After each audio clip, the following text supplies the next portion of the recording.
What is up, guys, and welcome back to Cozy Talks. If you haven't already, go ahead and check out our recap video of the last event, UFC 324.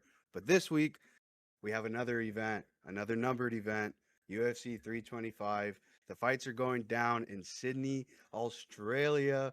We have Alexander Volkanovski versus the number one contender, Diego Lopes. This should be a banger. We're getting another numbered event after a numbered event. I am very excited. Joe, how you feeling? I'm feeling good. It's another card starting at 2 p.m. Eastern or 2 p.m. Pacific time, 5 p.m. Eastern time. Paramount, numbered event number 2. Not sure how we're gonna be able to watch it. Just off of what we've heard about it being international events, how that's gonna work out.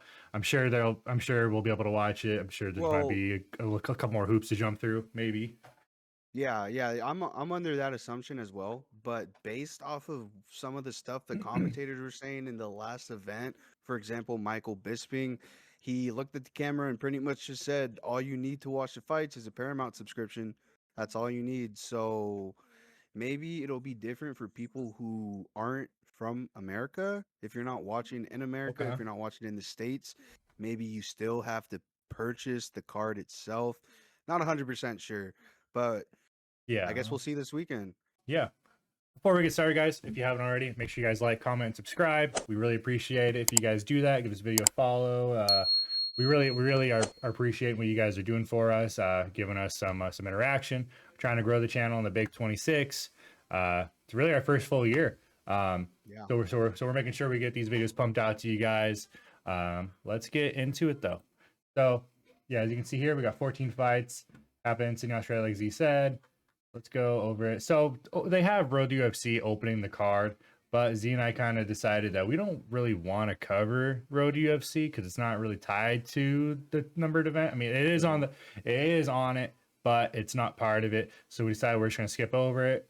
Um, but Still not 100% sure though on how they're going to line those fights up. They might I feel like they might mix them into like, the early prelims and then the prelims. yeah, I don't know. I kind of hope they just make them all early prelims and then kind of get them out of the way. yeah. Because I'm not saying that these are going to be terrible fights, but I just don't know any of these guys. I don't really pay much attention to like Road to UFC because they kind of do that stuff like outside of their main streaming times. You know what I mean? Because it's Hmm. usually every Saturday, and then you Yeah, have fucking Contender Series, which is on at like 5 o'clock on a Tuesday, and I'm just now getting off of work, so. yeah, yeah.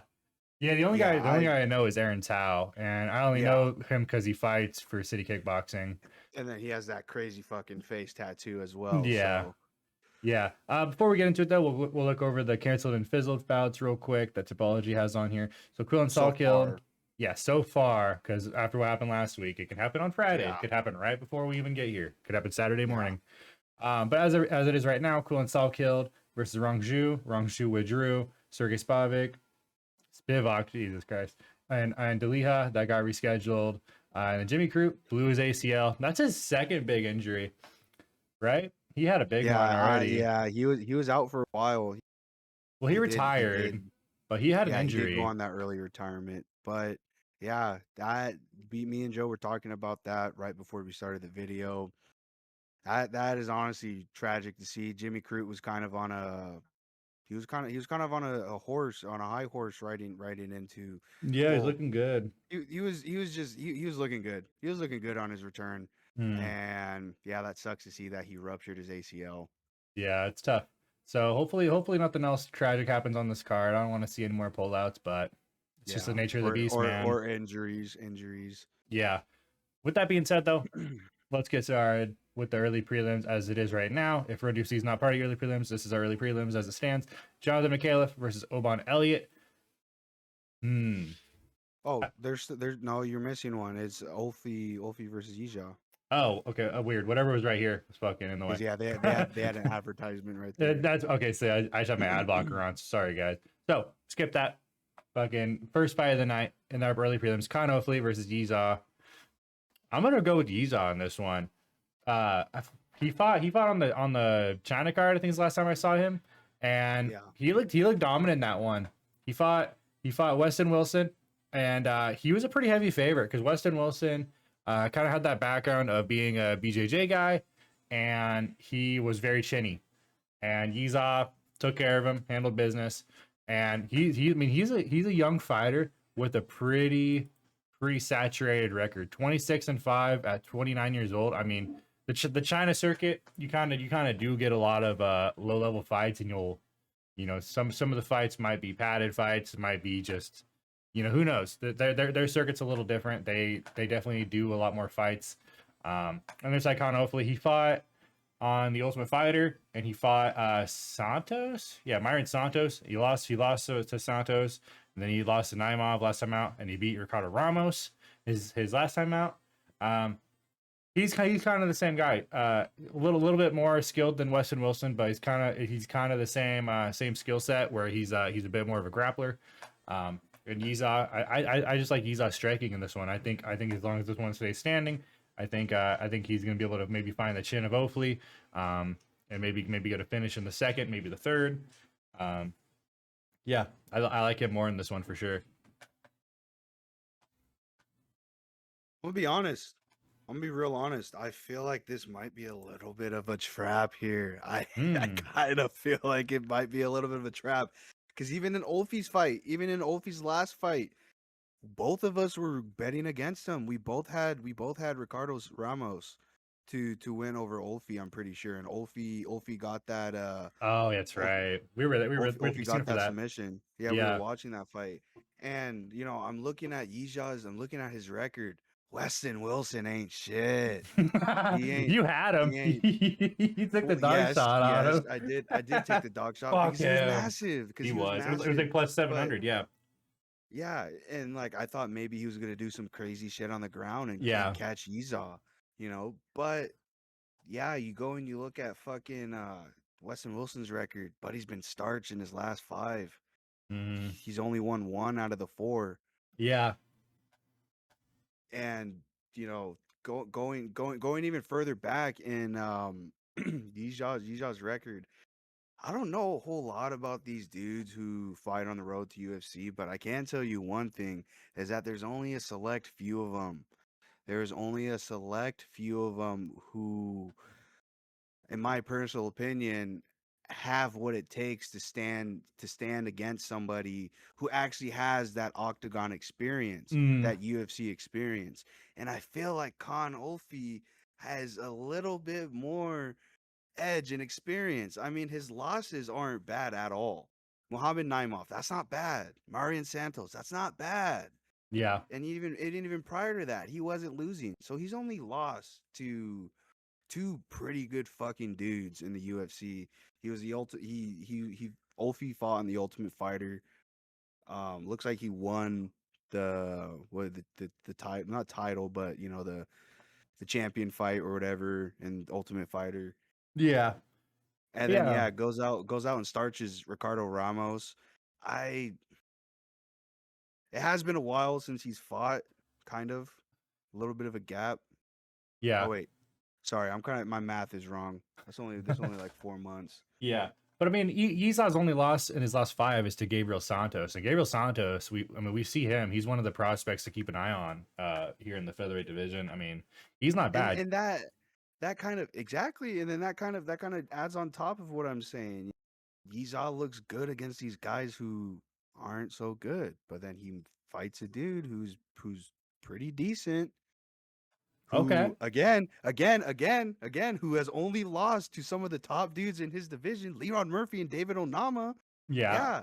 Okay, so you're on a dog spot here then for sure. Kind of. I am kind of leaning towards Olfi. I feel like Olfi will have a little bit more edge and experience. And like I'm already seeing the odds. People are 54% on Yizha to win by knockout. I feel like Yizha might not land, but throw some crazy shots, and then Olfi does some monkey shit like how he did against Ricardo Ramos, takes his back, fucking locks up that little Chinese neck of his, taps him out. This is a tough one to kind of look at. I feel like it's a trap. I feel like it's a trap because like Yeah, he lost his debut against Gabriel Santos. That's understandable. Understandable. And then goes and starches Weston Wilson. Wilson was kind of already out of it, man, at that time. Yeah, that I don't think that Wilson, I don't like that's an easy fight for you, dude. You Mm. did exactly what you needed to do though. You knocked him out. Mm-hmm. I feel like he's gonna get a little bit too confident against Olfi, and Olfi's gonna catch him. He's gonna catch Yizha making a mistake. All right. I feel like this is a trap card, but yeah, I'm rolling with the dog. I'm rolling with the dog in that one. All right. Next fight up on the card. This is the one I that opened it, but not. We, Okay, so we were John. supposed to have this fight a while ago, dude. Yeah, I think I remember seeing this. Yeah, Maybe it got rescheduled. was that what it was? All right. So Jonathan Micallef versus Oban Elliott. Next fight up on the prelim card.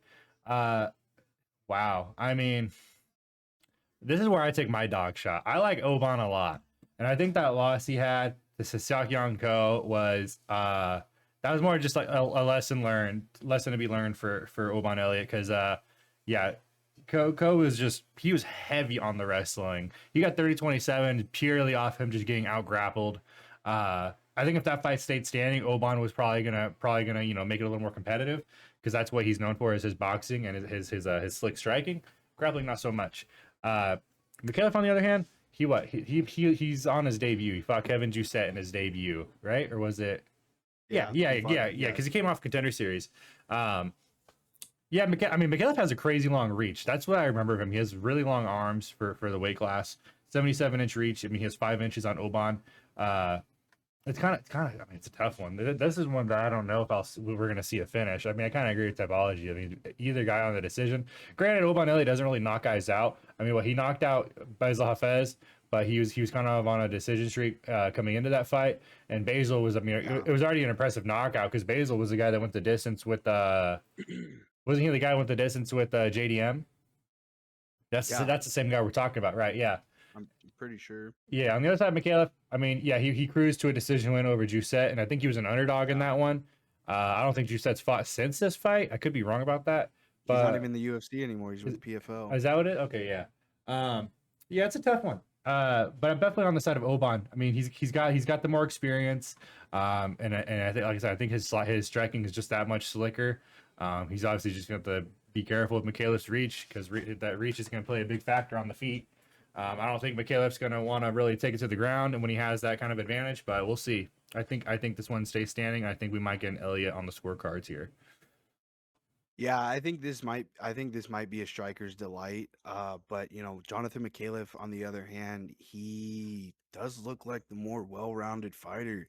He has more submission wins. He does have a couple of knockout wins underneath his belt as well. And he has that hometown advantage buff.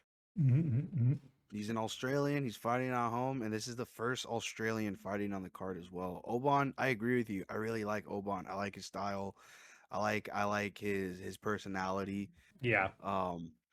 He's an entertaining dude for sure. He's a gangster. I'm going with Jonathan Micallef. I think Micallef will have the more technical striking. I think he will obviously, like you mentioned, he will have a longer reach advantage by 5 inches.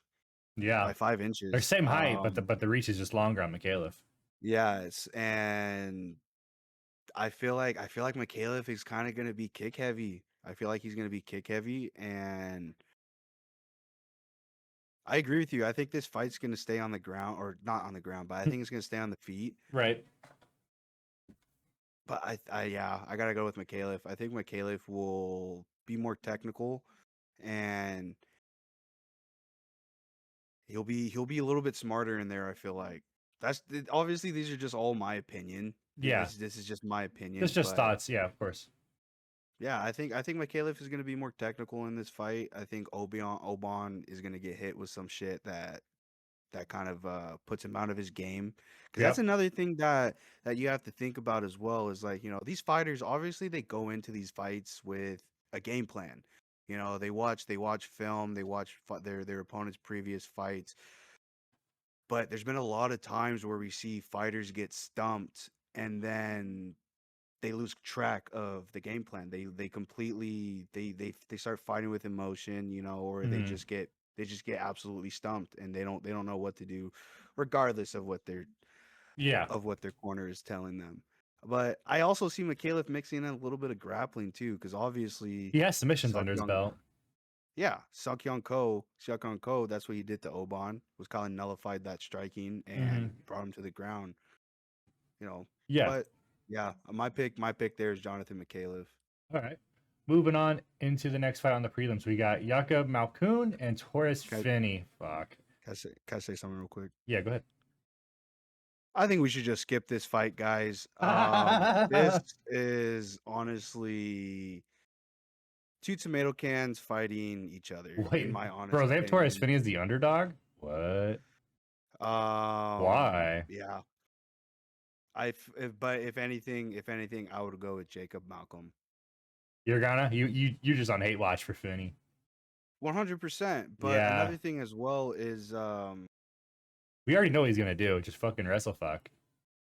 yeah, I'm just on hate watch for Torres Finney. I just hope Malcolm starches him Yeah. because Malcolm he has knockout. He knocked out Andre Petrosky. Yeah, he Um, lost Brendan Allen. Okay.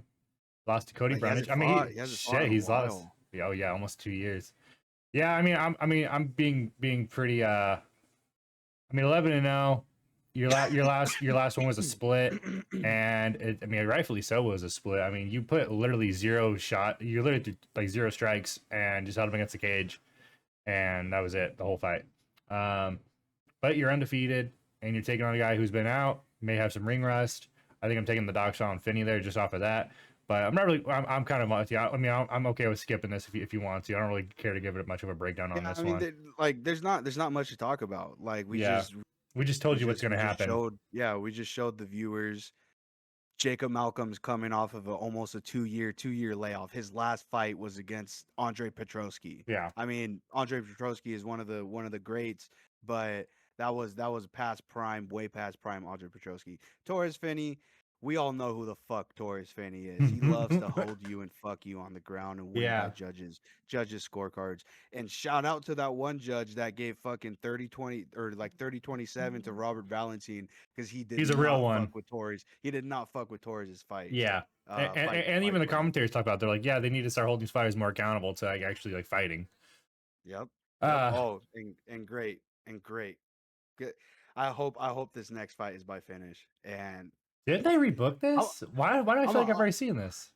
I'm gonna open this up. I'm gonna open this one up. Oh, We that's have fine. Cameron Rowston versus Cody Brundage. I got Cameron Rowston. I really hope Cameron Rowston knocks Cody Brundage's head off. But at the same time, I feel like we might see a possible snooze fest from Cody Ooh. Brundage. I feel like Cody Brundage might try to he's 100% going to try to get this fight to the ground. And if he does, I see him being a fat slob and just fucking holding him, getting top position. It looks like he's active, but in reality, he's just putting his weight on Ralston because he doesn't want to get his fucking head boxed off. On the other side, though, besides Cody Brundage, you have Cam Ralston. This dude, only being 31 years old, which kind of sucks. He's just not getting into the UFC. Came off of his contender series, off of a KO against Brandon Holmes, and a pretty fucking Pretty violent. yeah, pretty violent way. And then goes and knocks out Andre Petrosky. Yeah, Is this the same Petrosky?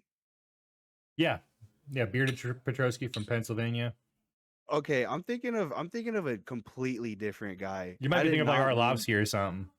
I was thinking of Andre. Yep, yep. That's exactly who I was thinking about. The Andre heavyweight. Andre Yeah. Andre Petrosky is not a great. I take all that back. He is not one of the greats. I was thinking about the other guy, but yeah.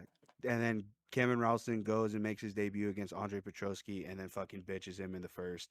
I really hope we see the same exact thing here against Cody Brundage. Cody Brundage, I hate every time I see his name on a fight because it's just you kind of expect, Mid. you know, the outcome. It would be shocking to look at a fight where Cody Brundage is on it and then see a Cody Brundage finish. It would be absolutely shocking to see that. That is how much I don't like Cody Brundage, and how that's pretty much my opinion on him. Right. So your picks on Cam Rowston by Yeah, finish? yes. Okay. I think Cam Rowston will get this done. Yeah. Fucking absolutely bitch Brundage. Yeah, I'm with you. Last time we saw Cam Rowston, like you said, was against Petrosky, and that was also in Australia. Last time we saw Cam Rowston, he took a short notice against Petrosky because he heard there was another card coming to Australia. So here he is again, back in Australia for a second time in a row, and he gets a Cody Brundage, who has one of the weirdest records in the UFC probably ever. He has a loss, and then he has his no contest, and then he has a win, and then he has a majority draw, and then he gets Eric McConaughey off a split. So pretty weird record. I think this one's gonna be pretty one sided. I don't think we're gonna get anything. What's that? Hold on. He literally has like 5 of a kind in his last 5. Mm-hmm. He has a split decision loss. He had a majority decision against Mansour Abdulmalik, which was overturned. To a draw, And then right? he has to a draw. And then he has a first round knockout against Julian Marquez, and then a no contest against fucking Abdul Razak Alsan. And then a submission by Bo Nickel. Yeah. Yeah, this dude is most definitely the kind. Yeah. And not in the good way. No.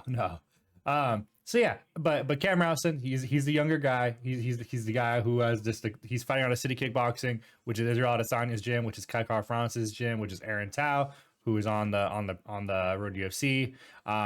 He's fighting with dogs, and he's one of the better prospects that I think we have in the middleweight division. I mean, it's too early to tell, but I think if he can get the finish here and get the win over Cody Brundage, that might be a conversation we can have later down the road. But yeah, I have Cam Rowston in this one. I think he does get the finish here. I think if Cody Brundage does decide to stand and bang with Rowston, I think that's when we see Brundage's lights get put out. But yeah, that's it for that. On to the next one. Junior Tafa, Billy Elekana. I never take a Tafa brother. I'm sorry. This fight. I hate to say I will it. say this fight might not even happen because that's how the Tafas roll. We'll see them pulled out fucking to some crazy injury down the road. I really hate to say it, but I agree with you. I 100% agree with you. There was one point. I mean, yeah, both of them probably came off of some dramatic fucking KO finish, Mhm. and then UFC plastered it everywhere. Yeah, It kind of skyrocketed the Tafa brothers, yeah, and then they kind of hit a speed bump, a really big speed bump. yeah. In this one, Billy Elekana is gonna be my pick. His one loss in UFC was to Bogdan Guskov. Granted, it was kind of a shit loss because he turtled up. I think it was in the second round, or maybe it was the first round. But yeah, he just had no output in that one. But he's coming off of 2 okay wins. He has a win over Ivo Aslan, which that fight sucked. Those guys were like sparring buddies, and they were like happy as fuck that it went to a decision. And then he beats Kevin Christian by a pretty slick submission for that rear naked. It was pretty slick. Because that's the Billy Elekana we thought we were gonna get. Since his debut, comes out. And he does his thing. And on the other side, I got Junior Tafa. Was a heavyweight. Now he cut down to light heavyweight. And we haven't seen him fight since he's been here. He fought two. Actually, no, he did. Did he fight Tuka Tokos at heavyweight? Or was that a light heavyweight fight? I think that might be I don't know. Maybe it was. I think. What would it say? Either way. Yeah, I mean 6-4, Junior Tafa, still in the UFC. I think if he loses that this, was at light heavyweight. Was it? Tukos. Okay, so that was his debut. I think that might have been his debut then. Maybe I'm going crazy. But yeah, he lost to Tuco. Tuco looked pretty good. Yeah, Tuco looked pretty good in that one. But yeah, I mean, Junior Tafa, I don't expect him to do much here. You're taking on another guy who has some pretty slick grappling. Last time you fought a guy with slick grappling was Walter Walker, who heel hooked the shit out of you. Yeah. Yeah, I mean, that's what I expect to happen here is Billy by sub. Yeah, another thing as well is Billy Elekana's last win against Kevin Christian. Kevin Christian had more submission wins than Billy Elekana. Mm-hmm. He was coming off of a almost a three fight streak of just straight submissions. Mm-hmm. It was a four fight streak of finishes, but more submission wins. Yeah. So yeah, to see Billy get in there and lock up a submission like that, and against a Tafa brother, he's fighting a Tafa brother. Yeah. Yeah, my pick here is gonna be Billy Elekana, and I agree. I think he gets this done by finish. All right, moving up, we get. Oh, we're already into the main card. This oh yeah, because I think we are right. I think this Road UFC is gonna be early prelims because that's already it for the prelims. They're saying main card already. All right, so first fight on the main card: Quill and Salkilld versus Jamie Mullarkey. Quill and Salkilld was really supposed to fight. What do we say in the news? He was supposed to fight Rongju. Hold on, Joe. Hold on. What's Look up? at the fight predictions on Tapology. Brother. They're saying Jamie Mullarkey's getting out there to fucking get his head ripped off. Look at the odds at the start of the week, guys. When we're recording this video, it is the 26th, so it is Monday. We are currently seeing these odds, and they are honestly probably gonna grow. Yeah, they're probably gonna grow, and I feel like Quinlan Salkilld is probably gonna be a -1,000 favorite. he's growing into one of my favorite fighters for this lightweight division. 100%. You know, he's one of those prospects that we've seen since his debut. Mm-hmm. We watched him knock out Anshul Jubli. We watched him fight Gage Young on that contender series, which was a brawl. Yep. Clean fight. It was clean. I love that fight. Fucking wins by decision against Ashmus. Yep. And then he beats Starches, buddy. Dude, the head kick fucking makes him kiss the mat. Jamie Mullarkey on the other side beat Bedoya. That was on the Australia card too last time out. But before that, lost to Ruffy, as one does. He lost to Nasrat. So if you guys want to do what we love to do, which is called MMA math, say goodnight to Jamie Mullarkey. Yeah. Because that's what people thought that was going to happen when Quillen Salkilld fought Nasrat. They thought Nasrat was going to come and take Quillen's head off. And Quillen just made him kiss Matt in the first round. I mean, or was it second round? Let's see. I think it was the first round. I think it was pretty quick. First round. Yeah. It was the first. Yep. Yeah. I mean, we talked about it last time on the show. This was the Aspen Gone card, which was, I think it was the Australia card. Anyway, no, this was a different card. This was Australia card. But yeah, my pick's Quillen Salkilld. I agree with the 92% here that he's probably gonna knock out Jamie Mullarkey. I think this one's gonna be pretty quick. Yeah. I'm gonna eye the round prop. If it's at 2.5, I'm taking the under. Definitely taking Quillen Salkilld by knockout though. I think he's a prospect to watch. All I have to say is if you're riding on the dog on this one, more power to you, brother. Thank you for the donation. That's all I gotta say. Because Salkilld he's most definitely a prospect who will be touching top 10 or even top 5 of the rankings in lightweight. That's lightweight, right? Lightweight. Yep. In the lightweight division. Jamie Mullarkey, he's on his way out, dude. He's on his way out. That's what I want to note here. We're taking a guy who has just got a violent finish, and we're putting him in there in the octagon with the guy who has six losses by knockout. So, and yeah, 3 of his last 5 are by knockout. Mm-hmm. He got knocked out by Mohamed Naimov, who we just saw go to decision with Ofli on that opener. Mm. So I mean, yeah, there's no way, bro. Yeah, I'd be tweaking if Jamie pulled this off. But all right, moving on up the main card, we get the heavyweights. We get the welcome back of Tuivasa. He's got the all red, and he's back. He was at one point. He was looking like he wasn't going to be fighting anytime soon. He was looking like a big boy. He was looking like he was 300-something pounds. But somehow they have him booked here against Taliesin Teixeira, who is coming off of the UFC Nashville loss to Derek Lewis. Yeah, I think this is Ty's going out party, man. Teixeira looked clean when he knocked out the Tafa brother last time out. You're gonna take Tafa or Ty? Yeah, I like Teixeira, man. He's big, and Ty has a problem with the big guys. He got his ass beat by Rosenstruck. He lost to Tybura by sub because he's a big boy. Lost to Volkov. Big ass Volkov submitted his ass with the Ezekiel choke. Sergey Pavlovich knocked his ass out. I'm on Teixeira, man. I like Teixeira. What do you guys eat? You hella want to fade what I just said. I like Teixeira here. Tuivasa is not going to become the next Tony Ferguson. He's washed, bud. He will start this losing streak like a hot dog from the stand. Tai Tuivasa is back, brother. Bam Bam is back, and nothing will make me happier than seeing Tai Tuivasa get a knockout win, hopping on top of the octagon, waving someone to throw him a fucking shoe and a beer, and then he pops the beer into the shoe and fucking drinks it in front of the crowd in Australia. Nothing would make me happier to see that. Yeah. At one point, dude, Tai Tuivasa was on top of the world. He was ranked number 2 at one point in the heavyweight division. And then he lost to Cyril Gahn. Yes. And then it was all downhill from there. That's 3 years ago. Holy shit. That was 3 years ago, bro. Oh my god. Time is flying by. Wow. Oh, what the? My tapology is fucking up. Dude, that was 3 years ago. Holy crap. Fuck, that did not that long ago. It's hard to take the bet because yes, that's a lot of red underneath Tai Tuivasa's name. Whole lot of red. Whole lot of red. And they're and some of those losses are against dudes who aren't even in the UFC anymore. Yeah. Rosenstruck just got arrested. Did he really?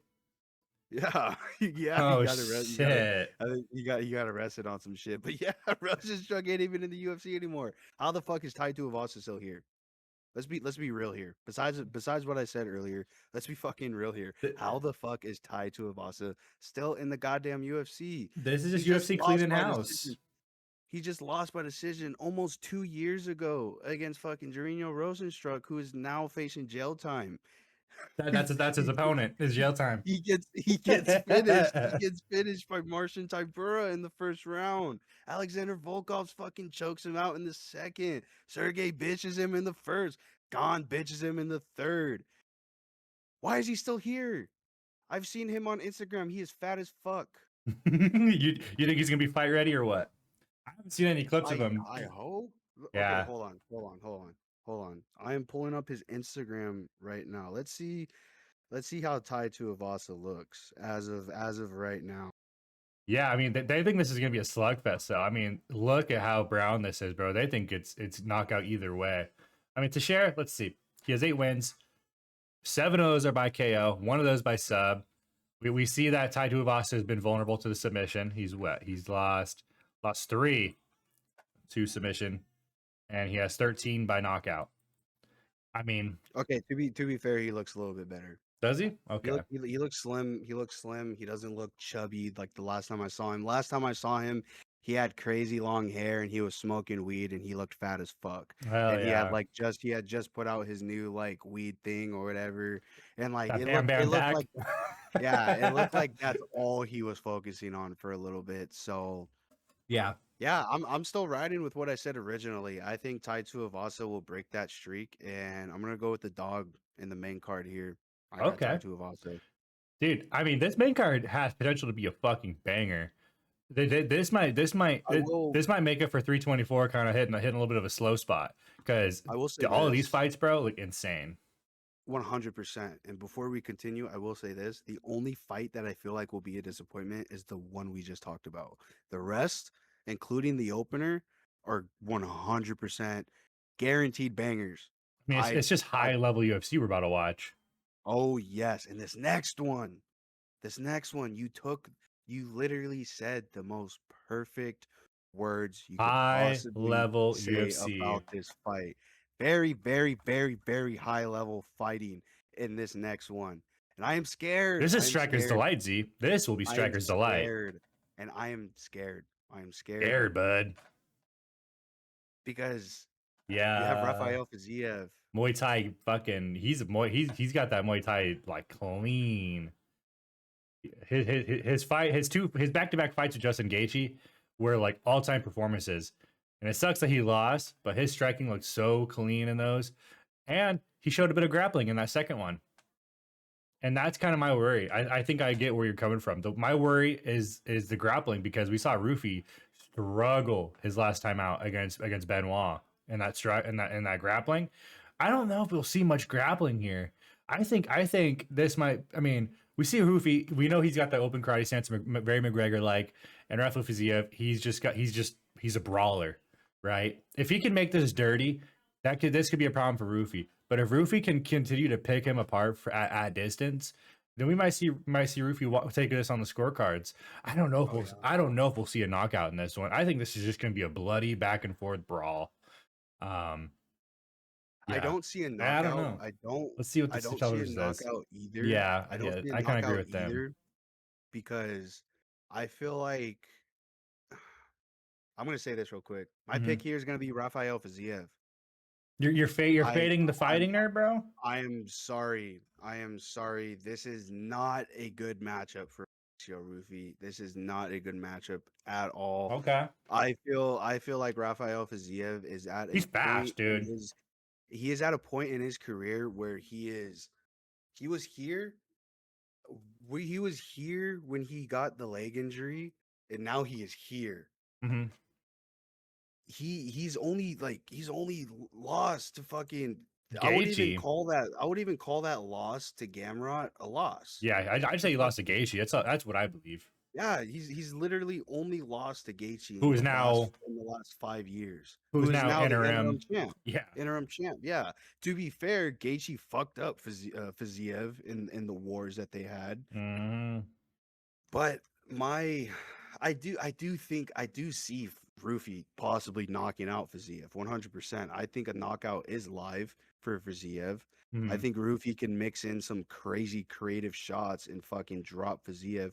But my concern here is Ruffy's gas tank. Okay. My concern here is, how is Ruffy gonna, when Fiziev comes back fresh round 2 and starts figuring out his range, starts figuring out Ruffy's timing, starts figuring out when he could get into the pocket and fucking land some shots on Ruffy. Yeah. Because Fiziev ain't no slouch. He ain't no slouch. He's very fast. He has high IQ, and he's a crazy kickboxer, and he's fucking, dude, he could be standing right here, right in front of you, and all of a sudden he's fucking looking at the commentators behind him, fucking bent backwards, and Ruffy just missed a crazy spinning heel kick. Yeah. Fiziev already just fought a lengthy guy, Bob Mondes. I mean, he has the answer to this, but like I said, I don't know. I think Ruffy's distance management is gonna be the deciding factor in this. If he can't keep the range, I agree 100%. Because Ruffy, he is one of those strikers that we only see ever so often, who are just so creative with their strikes, and so creative with that timing, and just finding those crazy shots and landing them perfectly. Ruffy can do that. 100%. Like I said, the biggest thing that I'm concerned about is just Fiziev's experience, honestly. Yeah, high level. Like I said, he fought Gaethje, dude. Doesn't get any better. You don't get any better experience than that. I mean, you could argue. I kind of hate it. I hate it.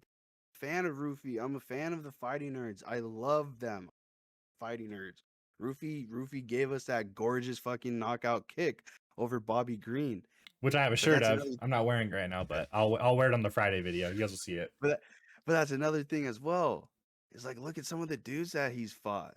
Yeah. Jamie Mullarkey's been starched before he fought Ruffy. James Yontop, Yontop was just a fucking tank. Other than that, Ruffy would have bitched him fucking 10 times over. Yeah. Bobby Green, oh fucking well, he changed his name to King Grill and has been getting starched ever since. Yeah. And then he finally meets somebody who has just that little oomph, that little extra oomph that they could pull out of their back pocket. Yeah. And BSD, everyone thought BSD was gonna get bitched. I thought BSD was gonna get bitched, and then BSD does the exact opposite. Who does the bitching? It makes Ruffy looks like a fucking scumbag. That looks like he doesn't even know how to. He doesn't belong there. Yeah, Yeah. Ruffy. See, this is the thing that I'm starting to learn is to not be so on certain people and be so favored just because I don't know, just because they're cool and shit. But I feel like as of right now, Mauricio Rufy is one dimensional. He only has one thing and is exactly all that stuff that you were talking about. It's that striking. Yeah. It's that it is impressive. He does it very well, Yeah. but it is just one dimensional for Rufy. Yeah. I think in this fight, he is going to have a very hard time, even harder than when he fought BSD. Rufy or Fiziev has it all. He Yeah. has it all, and like we've been talking about, he's only lost to Gaethje. He's Yeah. only lost to Gaethje. He would have bitched Gamrot if he didn't get injured. Mm. And like you just mentioned as well, his last fights against Bahamondes, another up and coming prospect who is the same body style as Rufy, long, lengthy, tall, has distant shots. Yeah, that is why I am leaning towards Rafael Fiziev to win this fight. I feel like Fiziev will have the upper hand the longer this fight goes. Mm. Rufy needs to establish something early in order to keep Fiziev at bay. Yeah. Pretty much, he needs to establish something early, hurt Fiziev, put something on him.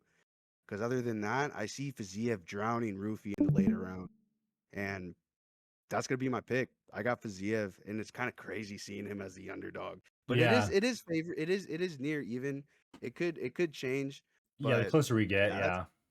that's all I have to say about that fight.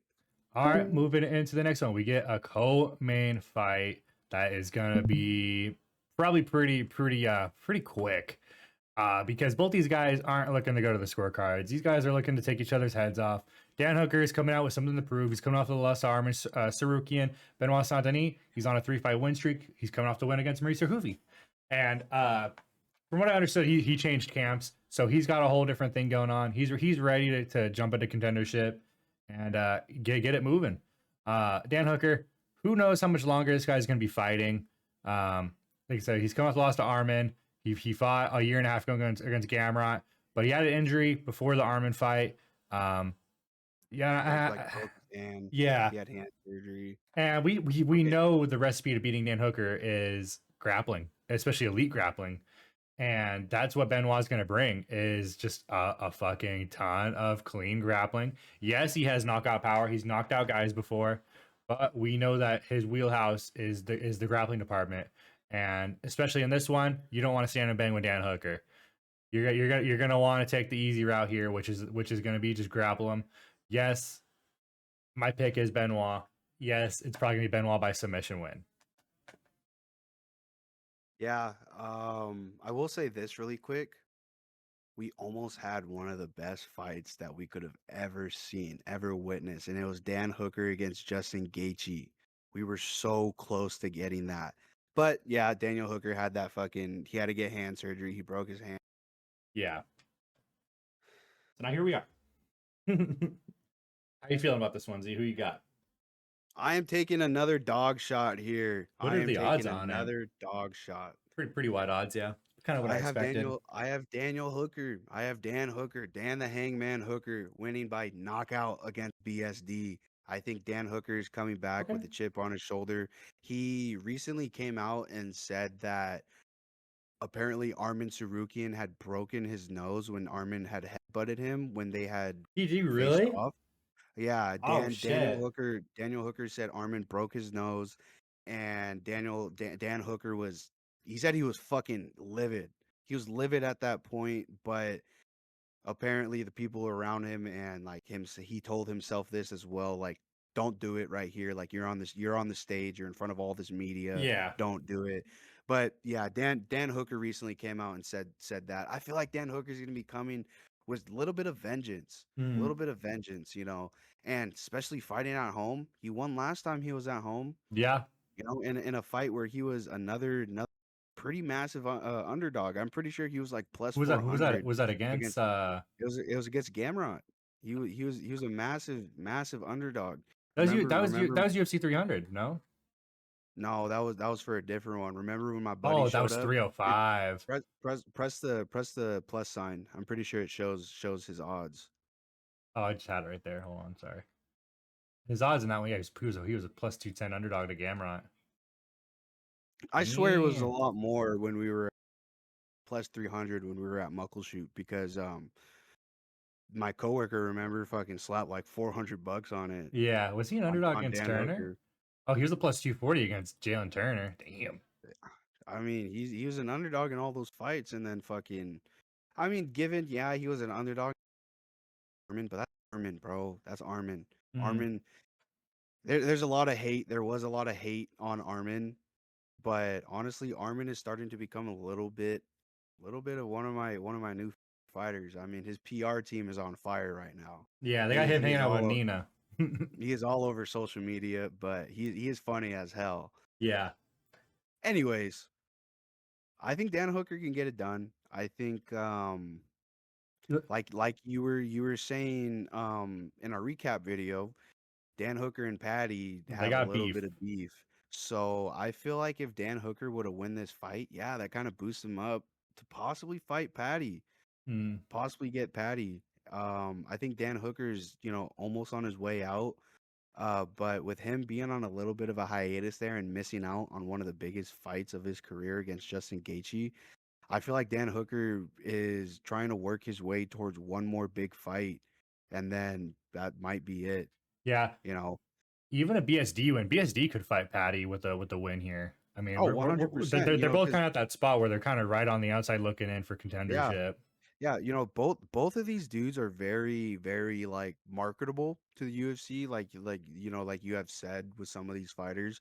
I mean, like BSD when he joined on, they were, oh, he's ex-military. Yeah. He's actually killed people, and now he's coming and fighting. And then yeah, Dan Hooker, like, oh, Dan Hooker's he's a brawler. Yeah.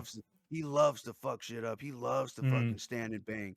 So yeah, either way, I feel like this would be huge for either one of these fighters with their next up. But I mean, that's besides the point. Um, yeah, I got Dan Hooker. I think Dan Hooker will get it done by finish as well. Like I've said before, he has that hometown buff too. A lot of yeah. these fighters do. All right, ladies and gentlemen, we are here. UFC 325 main event.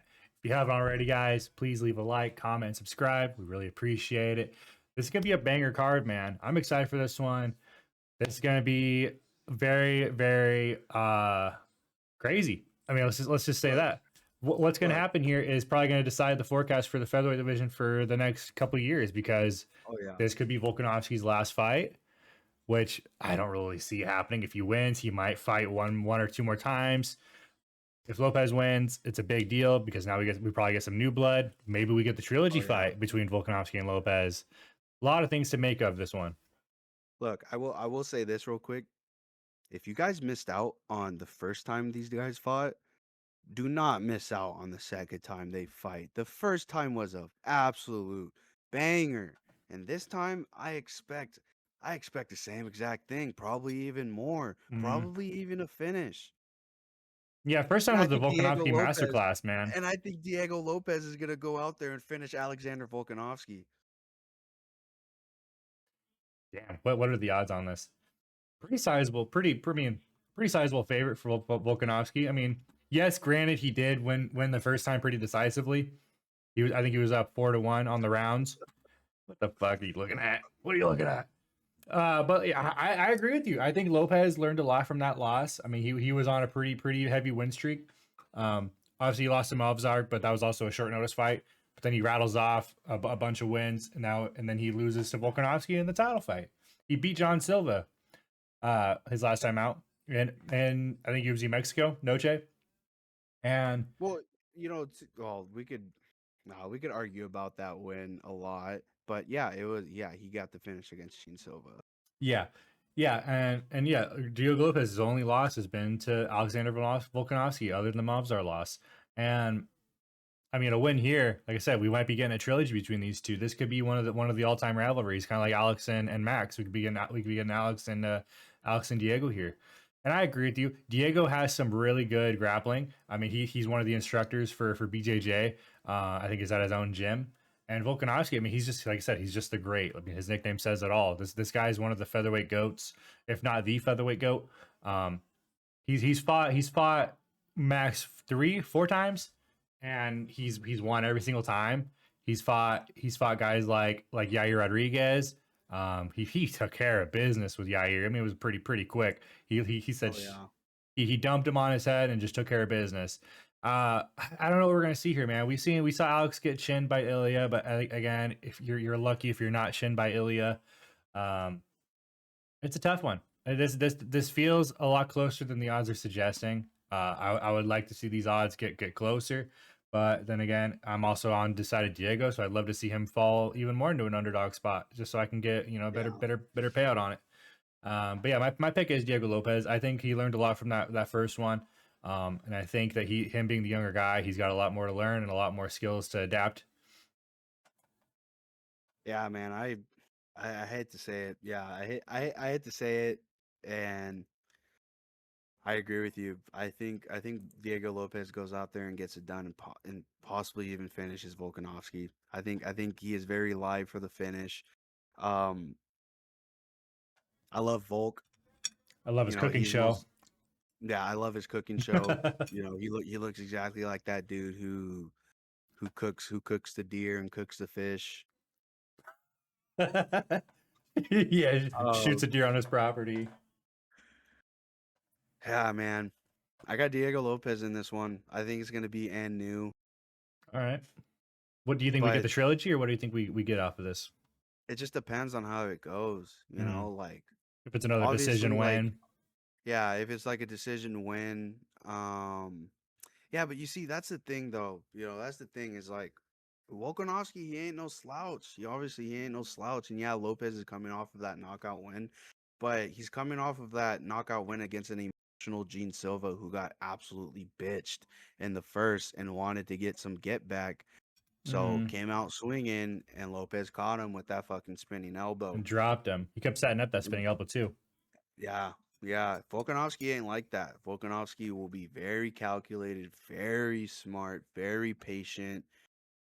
So I think the finish for Diego Lopez, he's gonna have to go in there and fucking earn it, really earn it, really Yeah, earn it. Because even last time when they fought, when Diego Lopez would rock Volkanovski, he rocked him a few times, even dropped him a couple of times. yeah. Volkanovski would get right back up and get right back on Diego Lopez. Hmm. And then that one exchange where they fucking both rocked the shit out of each other. Yeah, Fucking Volkanovski came up lower. Fucking Diego Lopez came up with the high overhand. Both rocked each other. yeah. I I do think a Diego Lopez finish though is very live, but it'll be hard. You think It'll about be you think hard. beat by Like knockout or submission? I mean, we've I seen feel we've like seen him in the tightest submission by Ortega, I and he survived yeah, that. you ain't submitting Volkanovski unless you're Yeah, Islam or maybe even Ilya, because Ilya most definitely has that grappling in his back pocket. yeah, But for Lopez, I see a knockout. I see a bro. I knockout. would Like hate to another, see it, man. I would really hate to see it, but I mean, yeah, Lopez rocked Volkanovski multiple times in their last fight, and yes, Lopez was rocked as well. But was he as rocked as Volkanovski? No. Yeah, Lopez can most definitely bring out that I don't know, that like emo goth boy power. Like I that was remember this bullet, bro. Yeah, I remember when he fought Volkanovski the first time, and then he just like stood in front of Volk and like just fucking just tensed up so much and just like screamed at Volk. Yeah, I see him learn. Yeah, I 100% agree with you. I think he learned a lot, and yeah, he's only 31. He's stepping into his prime years. That's crazy. 92% of people or 92 on the decision for Volk Volkanovski. decision again. I don't know, man. I mean, like I said, man, he is most definitely one of the goats at featherweight. Yeah, He has cleared out his division, lost to some of the fucking three of his losses are legend to legend. goats, dude. Islam, he lost to Yeah, Ilya. exactly. Okay, Ilya early goat talks, but Ilya is definitely on that fast track to being somewhere in that conversation. Yes. here in the next couple of years, but definitely Islam. Islam, of course, is definitely in the He lightweight goat conversation. Maybe he's even all losing to time. legends. He's Yeah. losing to legends, and those are his only losses in the UFC too. Hmm. Are against dudes like that. Yeah. Is Diego Lopez like that? Is he like that? We'll have to Is wait he and like see. that? That is the question, guys. That is the question. And I think Diego Lopez gets it done. I think he gets it done. I think it'll be hard fought and very well earned. I think it'll be a banger. So Yeah. like I said, guys, if you missed out on the first one, this is your second opportunity to Don't miss out watch on this one. cinema. To watch cinema. Not only do we get a banger of a main card, guys, like we just went over, we have a banger of a prelim. Yeah. Banger of a prelim. Yeah. We have a lot of young prospects on this fight as well. So Yeah. on this fight card as well. So watch out for that. And yeah, we appreciate you guys for watching this video and staying till the very end. Like, comment, and subscribe if you haven't already. Let us know how your day went. Let us know how your Monday went, how you're Yep. doing today. We appreciate you guys. Yeah. And stay tuned for Friday, because Friday we will get into the nitty gritty, get into the betting lines, and talk about Oh our yeah. plays. This could be a tough week, man. This week has a lot of close matchups, but it also has a lot of spots that we can hammer on. Yep. So if you don't want to miss out on some good money like we did last week, I hit a parlay, G hit a parlay. We didn't talk about it in the recap what we hit exactly, but we did, and you'll see a tracker on the Friday. So stay tuned for that. Yeah. That's another thing as well is we'll get more betting stuff and kind of like our past, how we did the last event last Mhm. week. We'll get into that on Friday where we kind of just keep everything together with all the betting Yeah, Friday's all the and betting that stuff. that is one thing me and Joe will work on. We'll get together and try to figure out some type of tracker where we could really actually track the amount of money that we're putting into these events and Hmm. then the type of money that we're getting out, which parlays hit, how many units do we get on that. We'll get together and we'll figure something out for you guys so you guys could also stay on track with us. Yeah, yeah, yeah. If you're putting in the same amount, you See kind of how you we're kind of doing. have it. Yeah, it's all tied in together. So See I'll get see something in the see Discord. So see if it's worth it to follow our bet. See yeah. how smart we are. Yeah. Yeah, Mhm. we'll Smart get and we'll get something going for handsome. you guys, but yeah, like Joe. Anyways, we appreciate you guys. Thank you for watching and stay cozy. Stay cozy, guys. Peace.